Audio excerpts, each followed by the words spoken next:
Maka yang pertama itu kita mesti yakin setiap tidak ada sesuatu yang terjadi itu kecuali izin Allah Ta'ala. Bahkan satu biji daun kering yang jatuh dari pohonnya tidak akan terjatuh daun itu atas kecuali izin Allah. Ma asaba min musibatin illa biiznillah.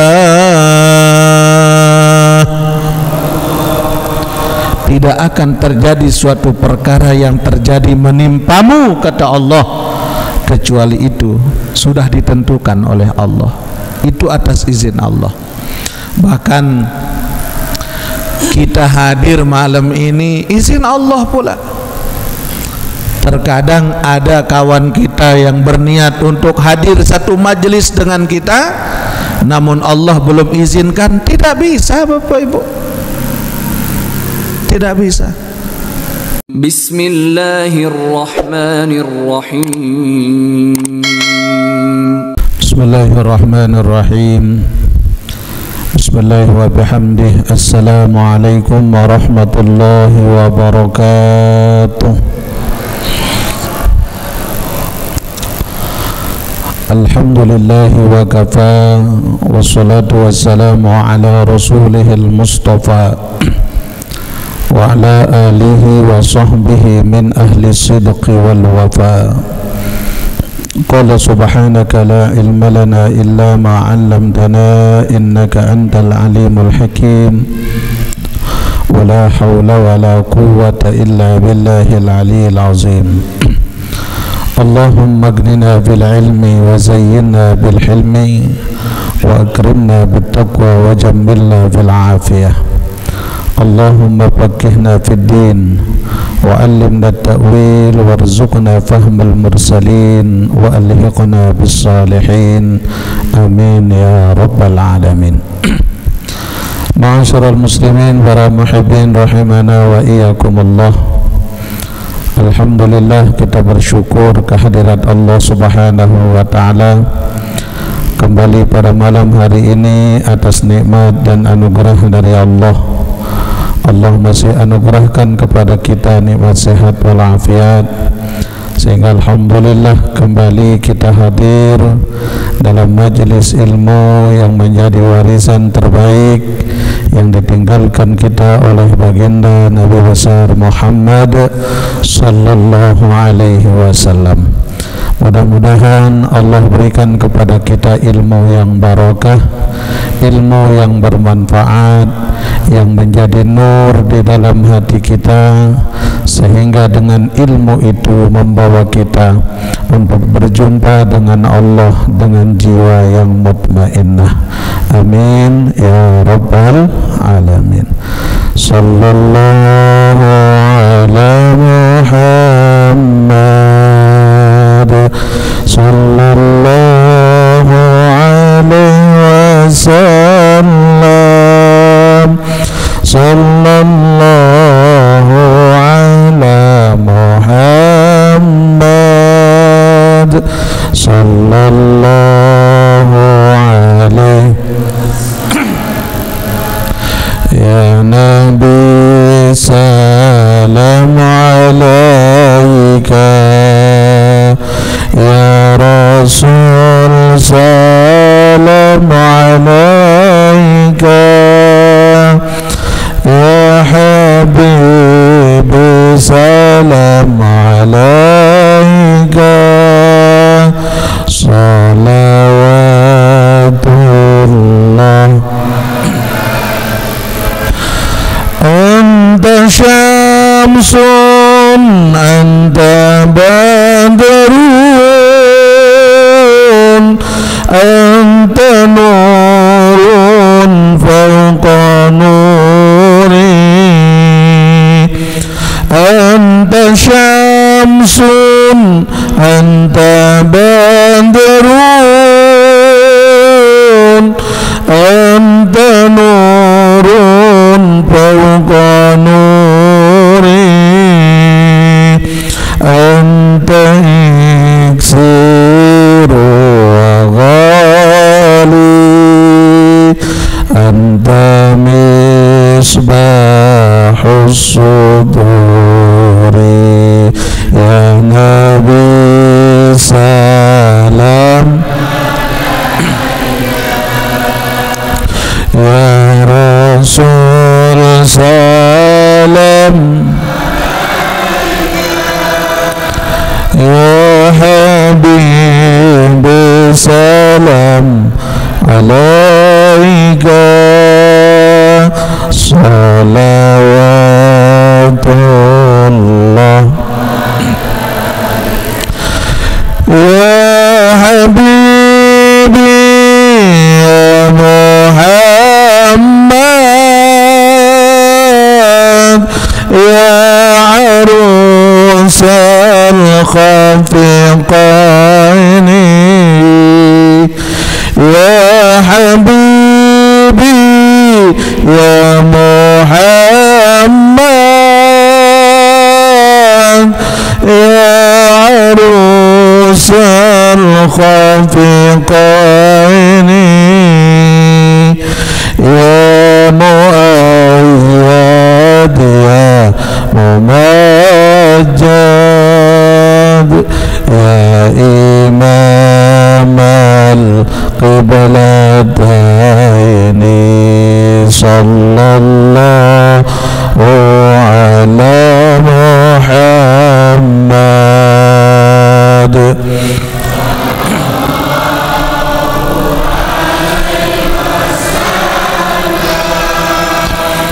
sallallahu ala Muhammad sallallahu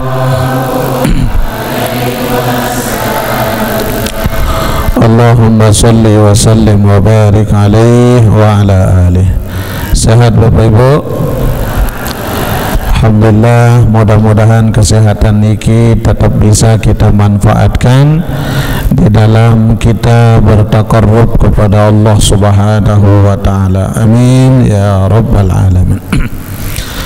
Bismillahirrahmanirrahim. Qala al-muallif rahimahullahu taala wa nafa'ana bi'ulumihi wa bi'ulumi jami'i masyayikhina fid dharaini. Amin. وعن الفضيل بن عياض رضي الله تعالى عنه أنه قال جاء رجل فقال أوصيني بشيء. Dari Fudail bin Iyad radhiyallahu ta'ala anhu, beliau berkata, Ja'a rajulun, datang seorang laki-laki kepada saya. Faqala, dan laki-laki itu berkata, Ausini bisyai'in, wahai syekh, wahai imam, tolong berikan wasiat kepada saya, yang dengan wasiat itu menjadikan hati saya semakin tenang dalam beribadah kepada Allah dan menjadikan saya semakin yakin dengan Allah Subhanahu wa ta'ala. Karena Bapak Ibu, banyak kita yang ibadah, terkadang kita beribadah kepada Allah namun hati belum juga tenang.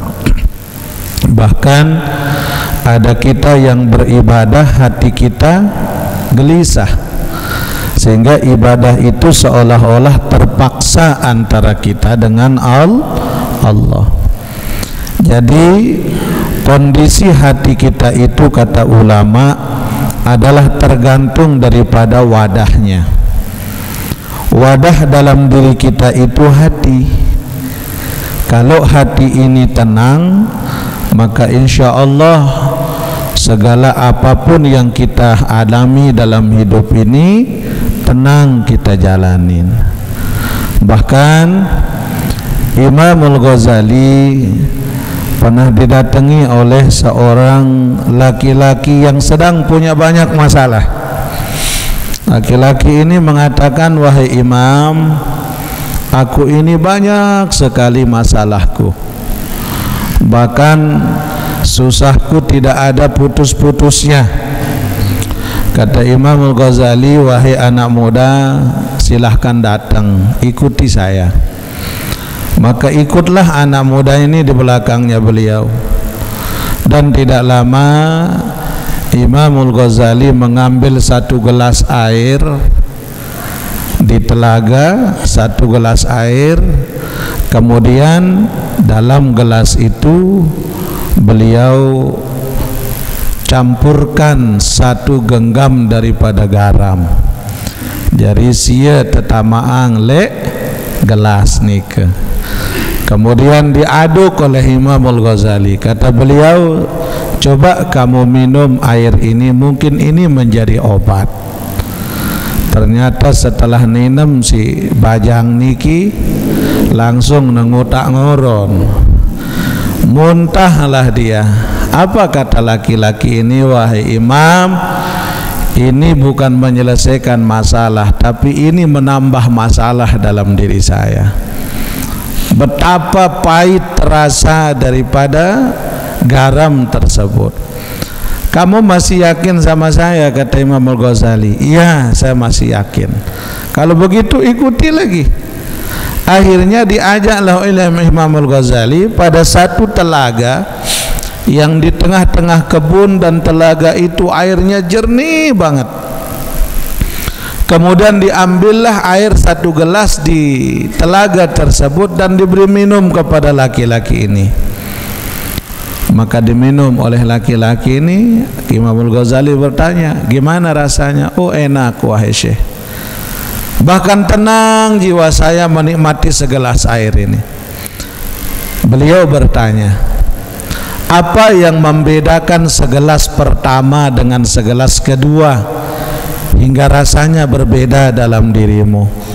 Laki-laki ini menjawab, wahai Imam, wahai Syekh, sesungguhnya itu tergantung daripada wadahnya.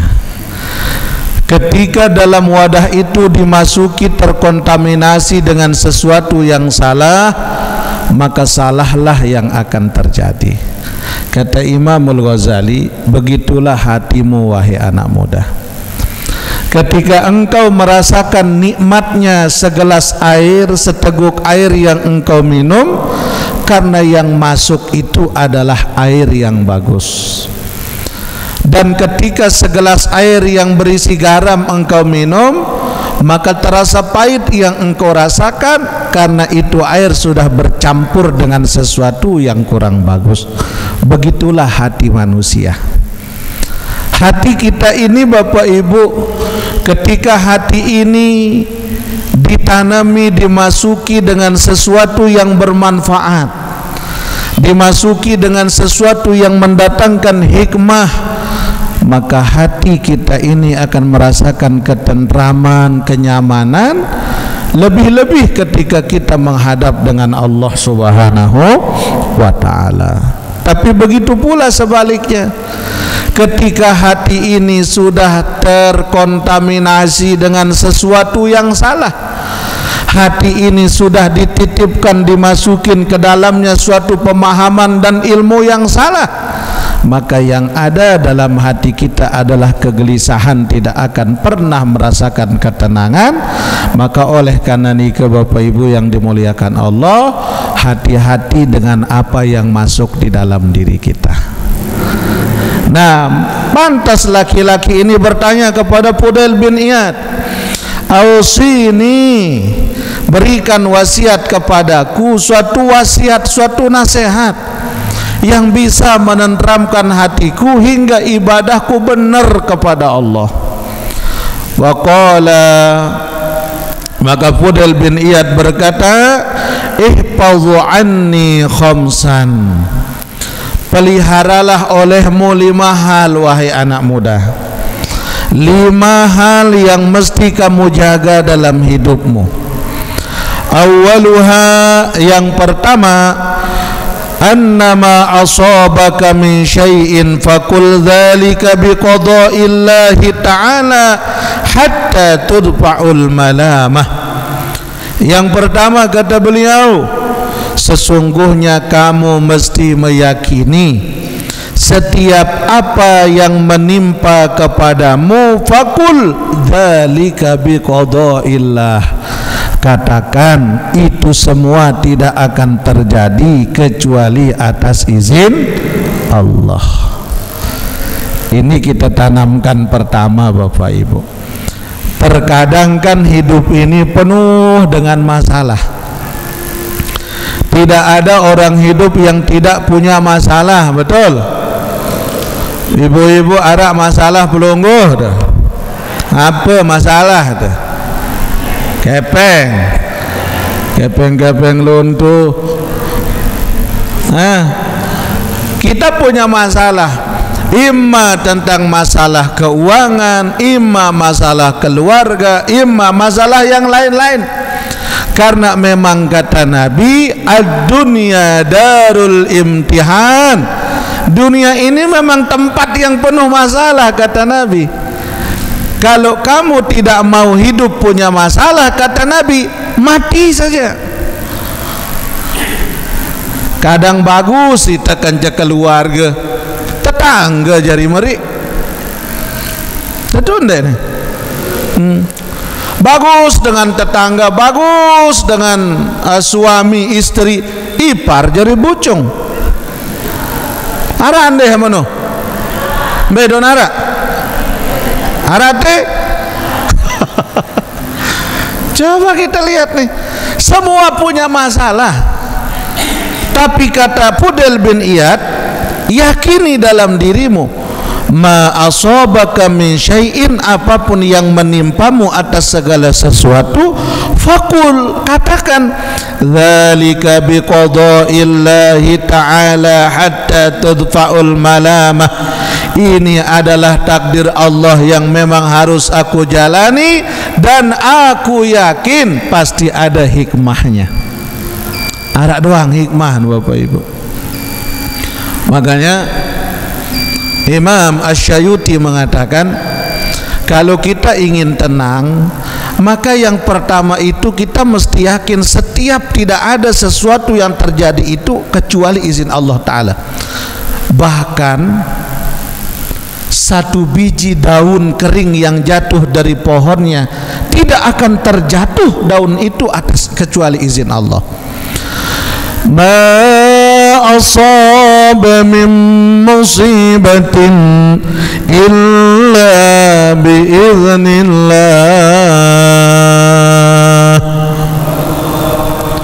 Tidak akan terjadi suatu perkara yang terjadi menimpamu, kata Allah, kecuali itu sudah ditentukan oleh Allah.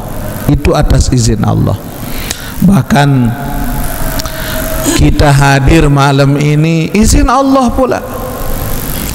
Terkadang ada kawan kita yang berniat untuk hadir satu majelis dengan kita, namun Allah belum izinkan. Tidak bisa, Bapak Ibu, tidak bisa. Makanya kita mesti meyakini. Yang kedua, dalam takdir Allah ini yang Allah berikan kepada kita, itu yang pertama tadi, tidak ada sesuatu terjadi kecuali atas izin Allah. Yang kedua, kita mesti yakin setiap apa yang terjadi pada diri kita ini kadarnya sudah ditentukan oleh Allah. Wah, keruan bagian. Seorang pedagang, Allah uji dia dengan kadar kemampuannya. Seorang alim, Allah uji dia dengan kadar kealimannya. Seorang petani, Allah akan uji sesuai dengan kemampuan ilmu yang dia miliki. Karena mustahil Allah menguji hambanya dengan ujian yang tidak bisa dijangkau oleh hambanya. Allah tidak pernah menzolimi kita, Bapak Ibu. Jadi kadar ujian dalam hidup ini Allah sudah tentukan. Angka lamun nicanin tiang pelunggu si Allah Ta'ala cobaan hidup, Allah percaya bahwa kita mampu mengatasi itu. Dan Allah sudah tahu tentang kemampuan kita, hingga Allah berikan kita ujian semisal dengan itu, karena Allah tahu kemampuan tiang pelunggu. Bahwa Bapak Ibu, ini yang kedua. Yang ketiga, kata Imam Asy-Syafi'i, nggih, untuk kita bisa tenang menghadapi persoalan hidup ini. Yang ketiga, kita harus yakin bahwa setiap pemberian Allah itu semuanya adalah baik. Tidak ada yang tidak baik. Tapi sakit, Pak. Iya, memang betul sakit. Tapi minimal ketika Allah menguji kita, minimal ketika Allah memberikan suatu kesengsaraan dalam hidup kita, paling kurang dosa-dosa kita sudah diangkat oleh Allah Subhanahu wa taala. Amin. Itu paling kurang, Bapak Ibu. Allah sakitkan kita terus berbulan-bulan, beriring dengan rasa sakit itu Allah kurangi dosa kita. Makanya kalau orang yang lama sakit kemudian sehat, lihat wajahnya pasti lebih bersih daripada sebelum dia sakit. Kenapa, Bapak Ibu? Karena Allah sudah mencabut dosa-dosa dari badannya. Makanya kita kalau sakit itu tetap ingat Allah, syukur, jangan lupa. Hatta sekecil apapun Allah berikan rasa sakit dalam diri kita, kita yakin semuanya itu adalah baik. Kata Nabi, ajabal li amril mu'min amrahu kullahu khair. Sungguh luar biasa pada diri seorang mukmin itu, kata Nabi, setiap yang Allah berikan pada mereka semuanya adalah baik. Baik. Coba lihat Nabi Adam dikeluarkan dari Allah dari dalam surga bersama ibunda Hawa. Apa yang ditakdirkan oleh Allah? Kalau tidak Nabi Adam keluar dari dalam surga, tidak akan ada hidup manusia seperti ini. Ini hikmah nih. Arak doang hikmah. Mungkin terkadang ada orang yang diuji penuh dengan susah banget. Mungkin bisa jadi cara Allah untuk menyatukan mereka dengan saudaranya, hingga saudaranya iba yang sekian lama tidak saling tegur, kembali Allah perbaiki hubungan kekeluargaannya. Pasti ada saja hikmah. Makanya di dalam hizib kan sudah ada dalam Al-Qasidatul Munfarijah, hikamun nusijat biyadin hakamat summan tasajat bil muntasiji. Setiap perkara yang Allah takdirkan pada diri hambanya, maka ada hikmah yang disimpan oleh Allah. Maka hikmah daripada sesuatu itu jauh lebih mulia lagi daripada apa yang Allah berikan sebelumnya. Amin ya rabbal alamin. Ini tiga, Bapak Ibu, nggih. Nah, Allah taala a'lam. Azan. Rabbana ya Rabbana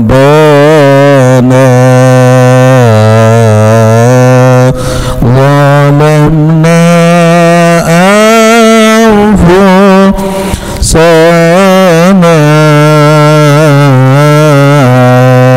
wa illa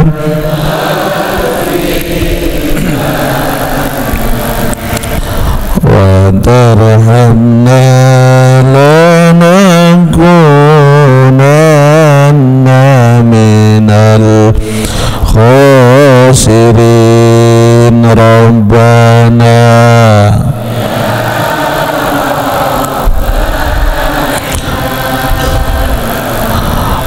walamna anfusana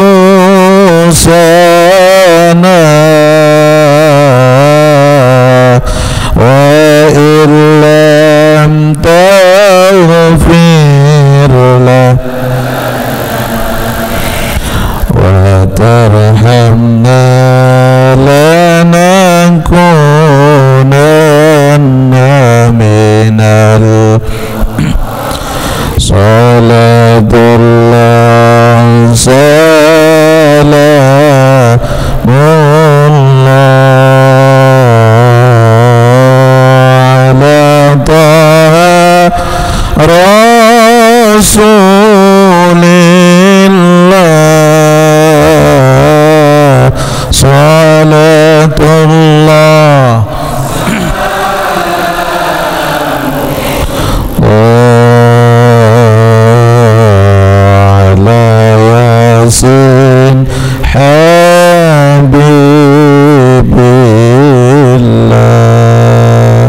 amin ya rabbal alamin.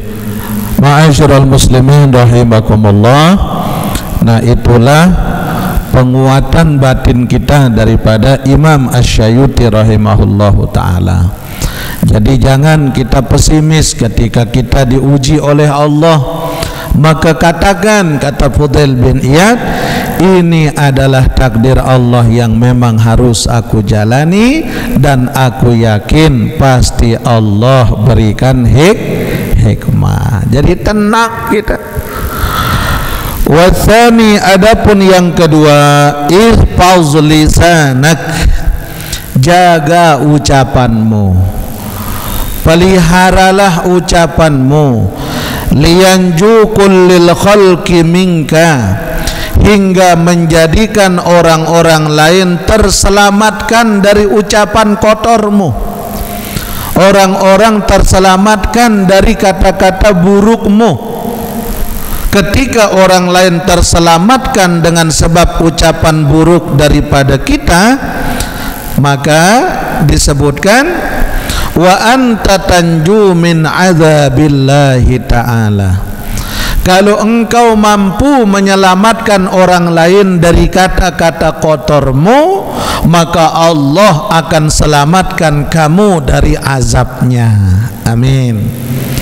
Jadi Bapak Ibu yang dimuliakan Allah, kalau kita luka dengan sebab pedang atau pisau, masih ada harapan untuk sembuh. Tapi kalau orang sudah luka batinnya dengan sebab ucapan, maka hingga sakaratul maut, kata kotor itu nggak akan pernah bisa hilang dari ingatan saudara kita. Makanya kan Nabi ajarkan, man kana yu'minu billah wal yaumil akhir falyakul khairan aw liyasmut. Barang siapa yang beriman kepada Allah dan hari akhir, kata Nabi, maka ucapkan yang baik. Kalau kamu berbicara yang baik saja. Mana kira-kira ucapan yang bisa mendatangkan ridhonya Allah? Mana kira-kira satu majelis yang mengingatkan kita kepada Allah? Kalaupun kita berteman, cari teman yang ketika melihat wajah mereka, bersama mereka, mereka yang ingatkan kita kepada Allah. Maka jaga ucapan ini, karena dengan ucapan kita ini, jamaah rahimakumullah, dengan ucapan ini orang bisa baik, dengan ucapan ini pula orang bisa berubah menjadi jahat. Saudara dengan saudaranya putus silaturahim gara-gara ucapan nih. Kita punya banyak masalah gara-gara ucapan. Sedikit menyinggung perasaan orang, menyebut-nyebut kejelekan orang, jangan Bapak Ibu. Makanya kata ulama, ketika engkau sudah mampu menjamin dirimu terbebas dari dosa, silahkan engkau sebut aib orang lain. Cuma masalahnya, kita ini tidak ada yang berani menjamin diri kita terbebas dari dosa. Coba Bapak Ibu yang dimuliakan Allah, ara ande itu terbebas leman dosa salah mungkin nih. Kita sudah taubat nih, misal Bapak Ibu sudah bertaubat kepada Allah. Ketika Bapak Ibu sudah bertaubat kepada Allah, bisa jamin tidak bahwa kita tidak akan berdosa lagi? Tidak bisa. Makanya taubat itu bukan sekali dua kali. Taubat kepada Allah itu berkali-kali. Nabi Muhammad SAW, beliau taubatnya setiap selesai sholat fardu tidak pernah kurang mohon ampun kepada Allah, tidak pernah kurang dari 70 kali istighfar kepada Allah. Bahkan satu riwayat mengatakan 100 kali tidak pernah kurang istighfarnya kepada Allah. Itu dalam tiap sholat fardu. Lamun pelungguh pira kali istighfar? Pira kali? 3 kali. Wah, hebat. 3 kali deh istighfar kita. Nah, baik sambil nyerepek-repek kan. Ya Allah, jaga ucapan kita. Makanya kata Imam Al-Ghazali, karena yang namanya manusia ini, sekali kita berbicara kotor, maka 200 dosa yang timbul cabang daripada yang 1 kali berbicara kotor itu. Sekali kita berbicara tidak baik, maka 200 dosa yang ditimbulkan lagi oleh 1 pembicaraan itu. Contoh, misalkan kita membicarakan orang dalam majelis ini, kita bicarakan 1 orang, misalkan Fulan bin Fulan yang bercerita yang gak benar sama pelungguh, didengar oleh ratusan orang yang hadir malam niki, kira-kira nyebar tidak? Sudah berapa dosa lagi, dosa baru yang sudah timbul dari pelungguh? Belum lagi bapak ibu yang sebar lagi, entar pulang sampai di rumah ceritakan lagi sama anak dan saudara, tambah lagi 100, sudah berapa ratus yang menyebar dosa baru dari sebab 1 ucapan saya yang ada di depan ini. Berat tidak bapak ibu? Berat ya Allah. Makanya Rasulullah itu paling takut baginda Nabi berbicara dengan kalimat yang salah, meskipun itu kepada para sahabatnya. Rasulullah teliti dulu apa yang mau diucapkan. Makanya dianjurkan kita oleh para salafus saleh, ini kepala kita ini adalah tempat memori penyimpanan dari setiap apa yang kita ucapkan.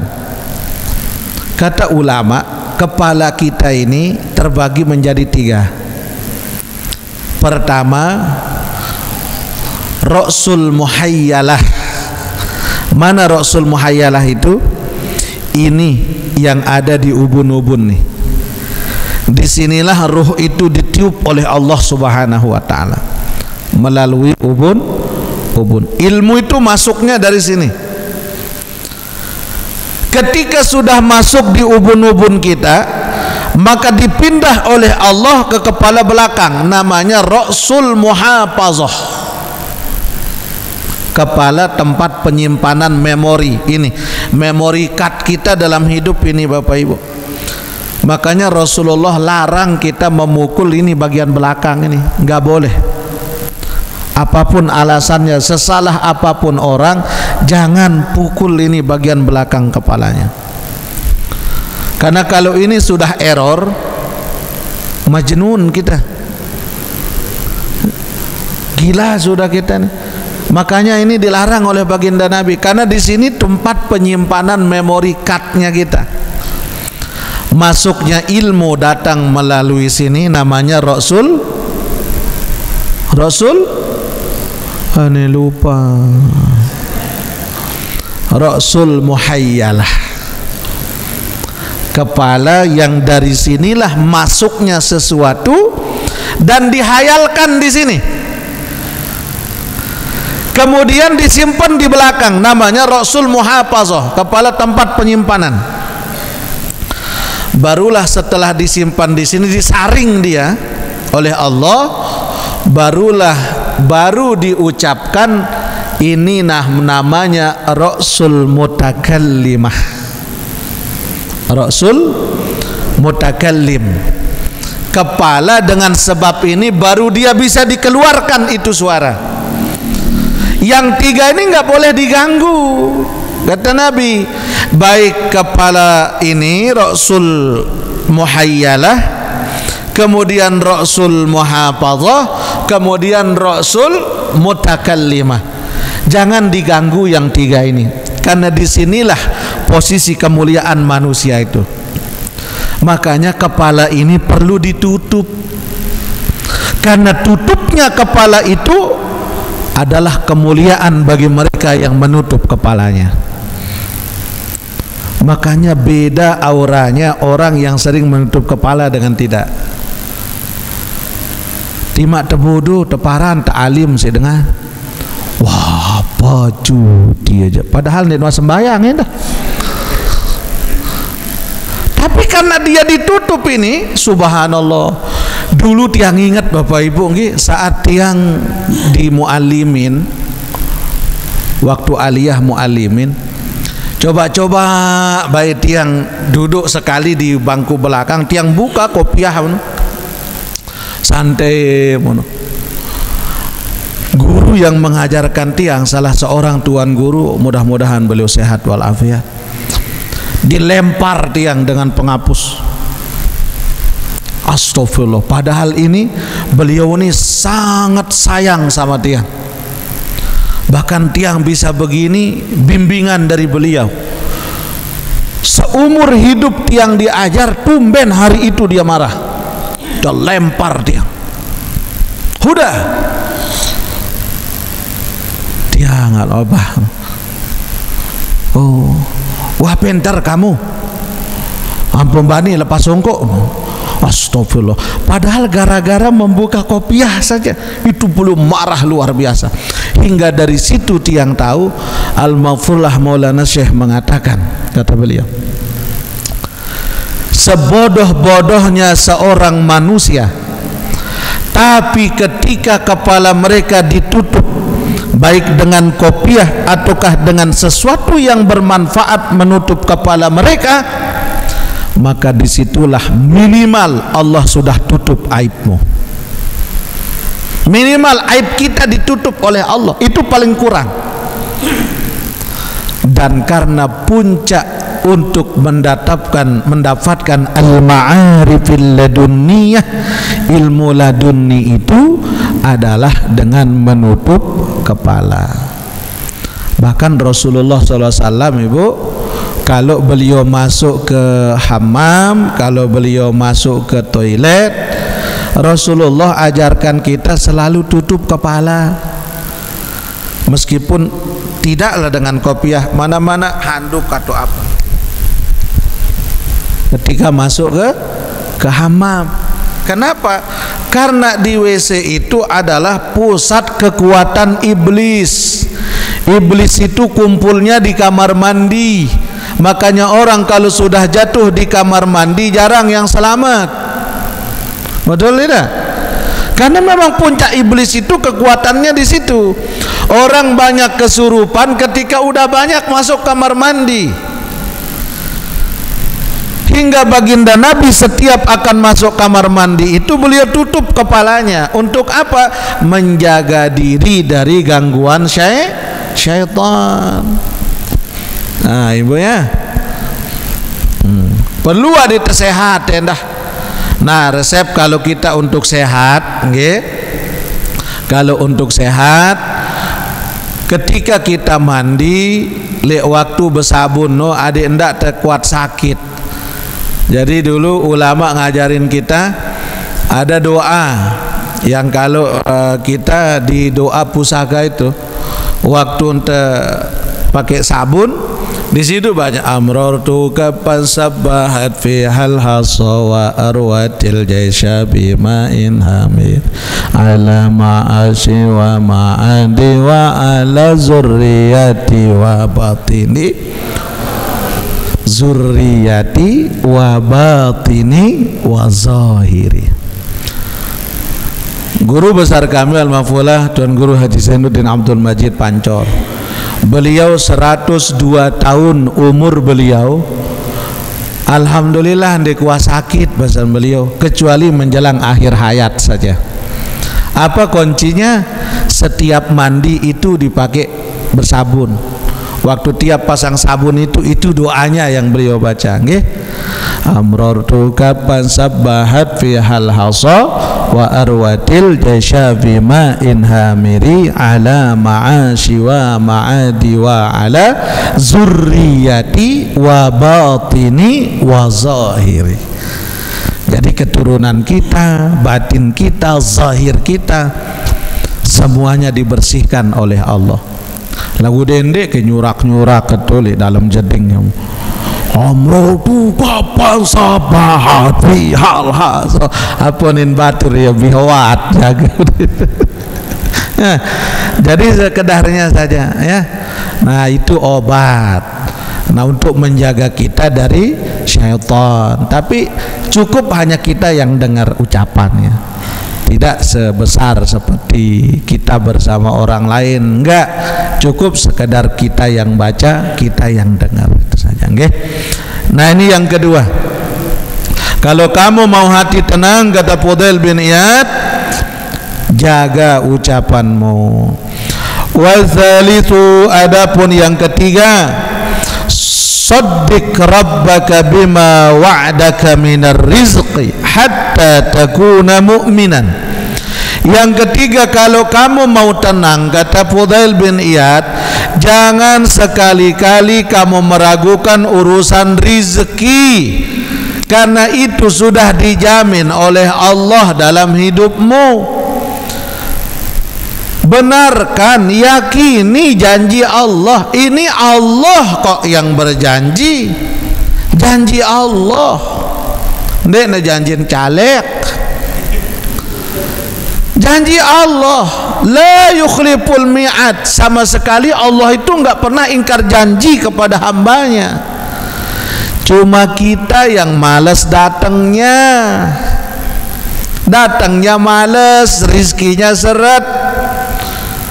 Warak denganmu yo, bapak tiang rajin ke tahajud rajin, duha rajin, zikir rajin, solat 5 waktu berjamaah. Apa dia jawab lagu angka? Kau masih di mana ini tutup setoran ke? Dia jawab tidak mungkin. Tidak mungkin Allah itu akan menyakiti hambanya ketika semuanya sudah baik hubungan kita dengan Allah. Enggak mungkin. Cuma mungkin cara kita juga yang salah. Ndek nara cerita Bapak Ibu, nggak ada ceritanya orang kaya itu karena minjem di bank, nggak ada, mohon maaf, nggak ada. Justru apalagi Malik Bang Nyengkeng tahu nembait.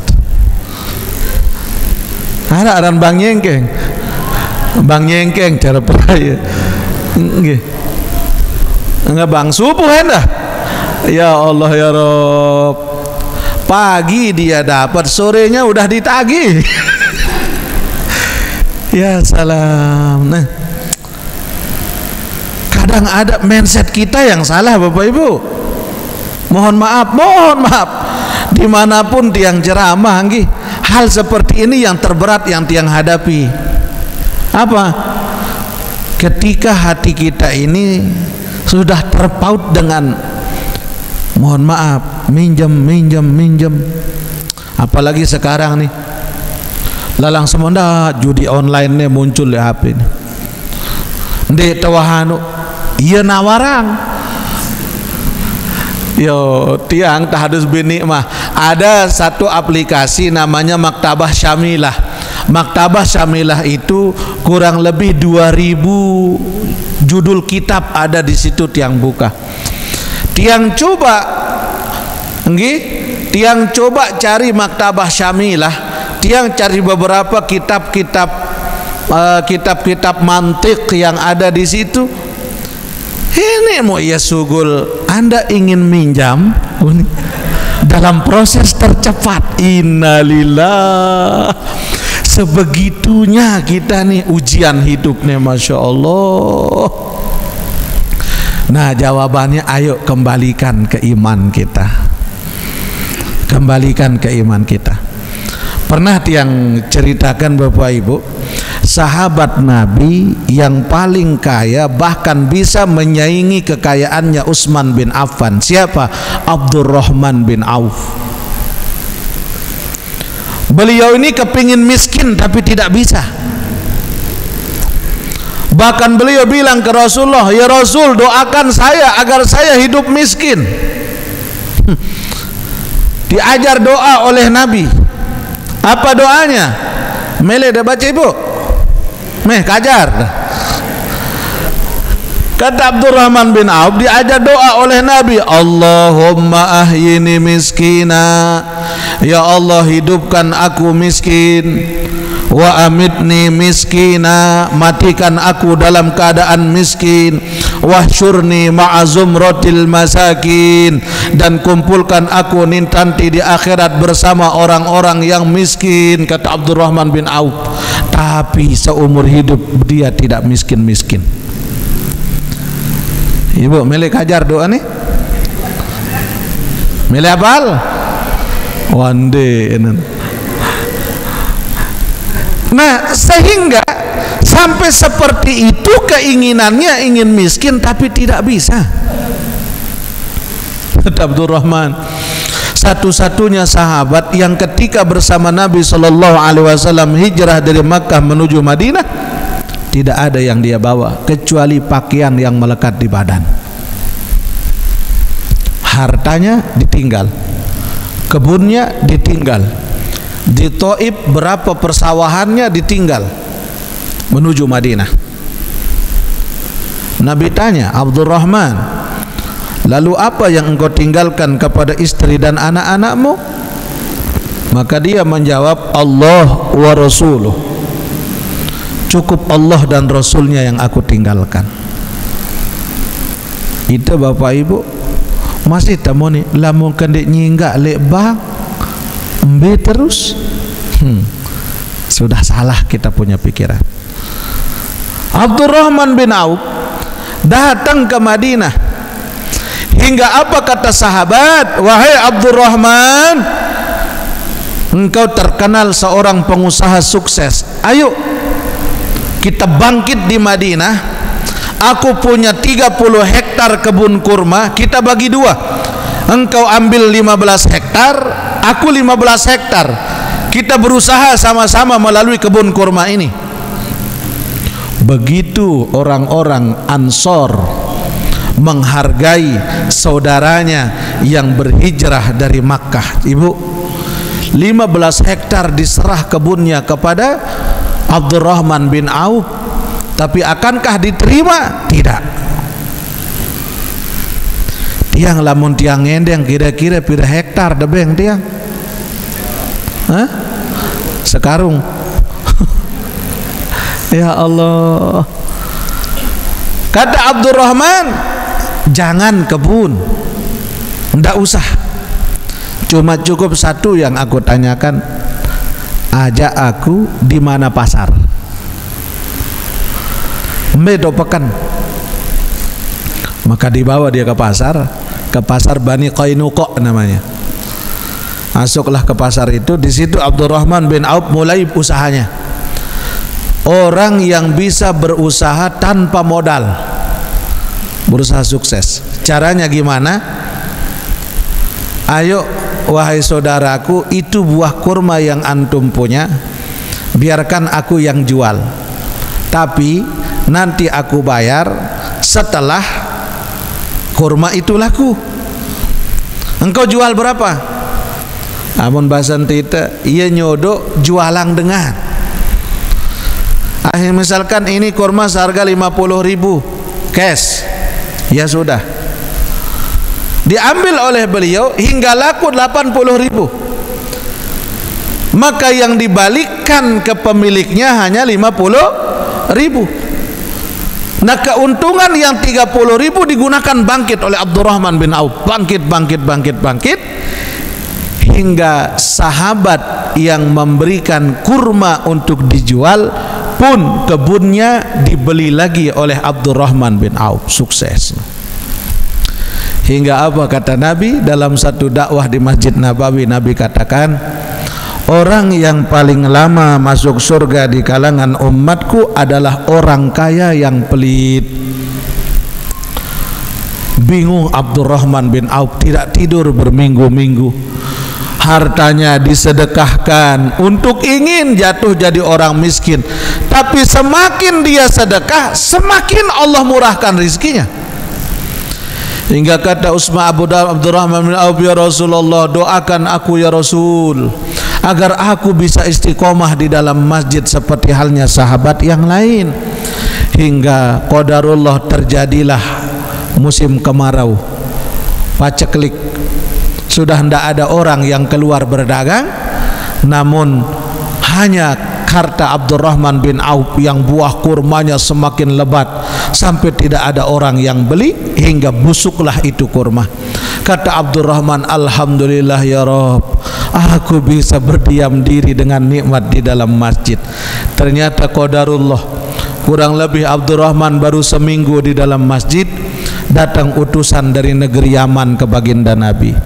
Ya Rasulullah, di Yaman terjadi bala ya Rasul, ada wabak ya Rasul, ada penyakit yang luar biasa, yang kata dokter obatnya hanyalah dengan kurma busuk.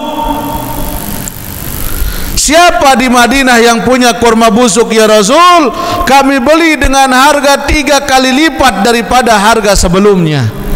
Kata Nabi Nuh, Abdurrahman bin Auf. Akhirnya sampai seperti itu jamaah. Abdurrahman bin Auf tidak jadi miskin, kembali kaya lagi. Coba sekarang kita bongkar apa rahasianya Abdurrahman bin Auf.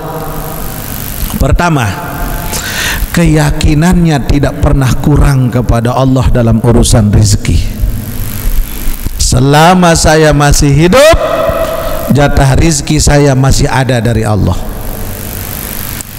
Kedua, qabliyah ba'diyah enggak pernah dilupa. Itu berembeh. Qabliyah ba'diyah dulu nih. Hello. Lancar. Ntar apa nih menjawab nih. Ketiga, sholat fardu tepat waktunya. Berembeh. Yang ke kantor tepat waktu tidak? Ibu-ibu yang kan datang barang dah. Hayya 'alas shalah. Salat atau selesaikan barang. Dah kau menurut insyaallah nun baik. Salat. Qabliyah ba'diyah berat, tepat waktu berat nih. Ketiga, qiyamul lail enggak pernah dilupa, salat malam. Sekarang kita mesti tanya, gimana kabar salat malam kita? Lancar? Masya Allah. Yang ke selanjutnya, salat duha enggak pernah dilupa. Kemudian sedekah. Sedekah, ista'inu 'ala rizki bis sadaqah, kata Nabi, carilah keberkahan rizkimu itu dengan sedekah. Ya Allah, dengan amalan yang ini saja beratnya di kita luar biasa. Kata beliau, jangan engkau ragukan janji Allah urusan rizki hatta takuna mu'minan, hingga engkau betul-betul dalam kategori orang yang mukmin, orang yang betul teguh kepada Allah. Warabi'u, yang keempat, isti'dadul lil maut hatta la tamuta ghafilan. Yang keempat, jikalau engkau ingin hatimu tenang, persiapkan bekal kematianmu hingga engkau tidak lalai dari mengingat mati. Makanya sering kan dia katakan, makanya baginda Nabi ingatkan sahabatnya ketika beliau akan sholat, beliau selalu katakan, sallu sholatal muwadda', sholatlah seperti halnya sholat ini adalah yang terakhir. Kenapa? Agar muncul keinginan, muncul haibah dalam diri kita untuk berkonsentrasi dalam sholat hingga kita merasakan khusyuknya sholat. Ingat temati Bapak Ibu, dan temati doang selapun. Si ceramah mati endah, lagu lemak kemudian. Semua kita, ya Allah ya Rabb, ista'iddi faqad quribal maut. Bersiap-siaplah, mati itu dah dekat pada kita. Yang kelima, wal khamisu uzkurullaha dzikran katsira. Banyaklah kalian mengingat Allah sebanyak-banyaknya, haitsuma kunta, dimanapun kalian berada, hatta takuna muhsanan min jami'is sayyi'at, hingga engkau menjadikan dirimu terpelihara dari segala macam dosa. Yang kelima ini Bapak Ibu, banyak berzikir kepada Allah, ingat Allah. Dan sering dia katakan zikir itu tidak penting banyaknya, tapi yang penting efeknya. Zikir itu kalau efeknya sudah bisa masuk ke kolbu, maka insya Allah, maka barulah ketenangan itu akan kita dapatkan melalui zikrullah. Coba la ilaha illallah.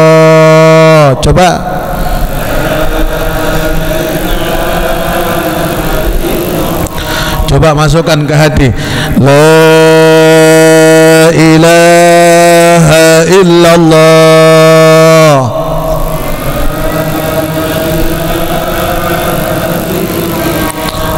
Muhammadur Rasulullah.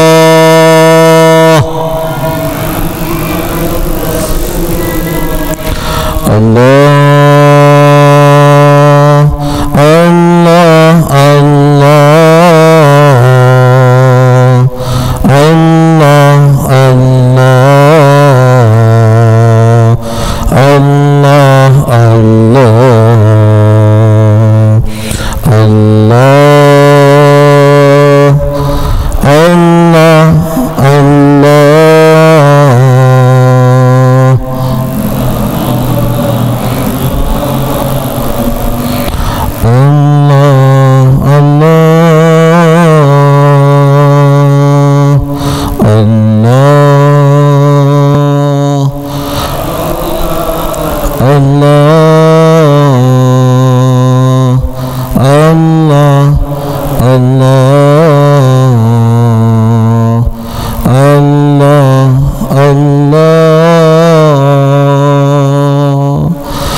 Mudah-mudahan Allah berikan cahaya dalam hati kita. Allah jadikan kita menjadi hamba yang selalu ingat kepadanya. Allah bimbing kita dari dunia sampai akhirat, hingga kita ketika menutup mata terakhir mampu mengucap la ilaha illallah. Dan mudah-mudahan Allah kumpulkan kita di dalam syurga bersama baginda Nabi Muhammad sallallahu alaihi wasallam. Amin ya rabbal alamin. Bisirril Fatihah. Bismillahirrahmanirrahim. Alhamdulillahi rabbil alamin. Wassalatu wassalamu ala asyrafil mursalin sayyidina Muhammadin wa ala alihi wa sahbihi ajma'in. Allahumma allimna ma jahilna wa zakkirna ma nasina wa fahimna ma la nafham wa zidna ilma wa alhiqna bis salihin. Allahumma aghnina bil ilmi wa zayyinna bil hilmi wa akrimna bit taqwa wa jammilna bil afiyah. Rabbana atina fid dunya hasanah wa fil akhirati hasanatan wa qina azaban nar. Wa sallallahu ala sayyidina Muhammadin khairi khalqihi wa ala alihi wa sahbihi wa sallam. Walhamdulillahi rabbil alamin. Al-Fatihah. Bismillahirrahmanirrahim.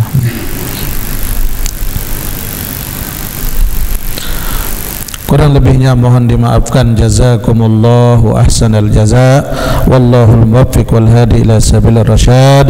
Assalamualaikum warahmatullahi wabarakatuh.